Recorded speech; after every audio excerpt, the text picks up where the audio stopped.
ഇന്നത്തെ ബൈബിൾ വായനാ ഭാഗം സദൃശ്യവാക്യങ്ങൾ 16:20. തിരുവചനം പ്രമാണിക്കുന്നവൻ നന്മ കണ്ടെത്തും, യഹോവയിൽ ആശ്രയിക്കുന്നവൻ ഭാഗ്യവാൻ.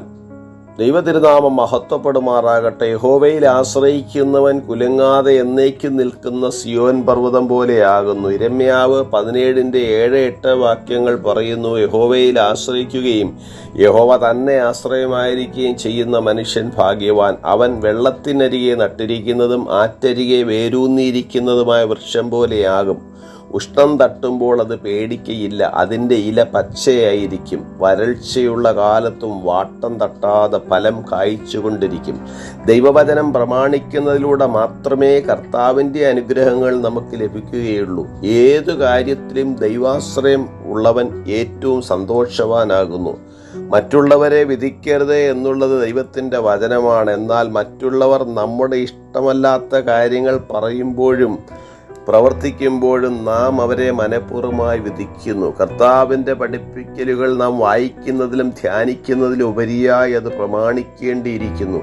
കർത്താവിൽ വിശ്വസിക്കുന്നവരുടെ ഹൃദയങ്ങളിൽ കർത്താവ് എപ്പോഴും ഉണ്ടായിരിക്കും. അങ്ങനെയുള്ളവർ വളരെ കരുതലോടെ വിവേകത്തോടെ കാര്യങ്ങൾ ചെയ്യണം. ദൈവത്തെ തൃപ്തിപ്പെടുത്തിക്കൊണ്ട് അവൻ്റെ ആവശ്യങ്ങൾക്കനുസൃതമായിരിക്കണം ദൈവമക്കളുടെ പ്രവൃത്തികൾ.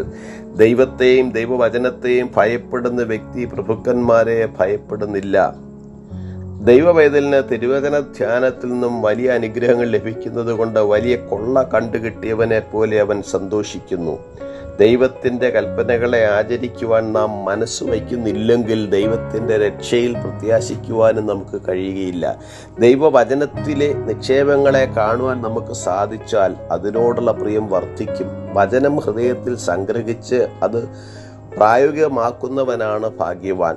നിങ്ങൾ തിരുവെഴുത്തുകളെയും ദൈവശക്തിയെയും അറിയായ കൊണ്ട് തെറ്റിപ്പോകുന്നു എന്ന് മർക്കോസ് 12:24 നാം വായിക്കുന്നു. ദൈവത്തിൻ്റെ വചനം കേട്ടു പ്രമാണിക്കുന്നവർ അത്രേ ഭാഗ്യവാന്മാർ എന്ന് യേശു പറയുന്നു.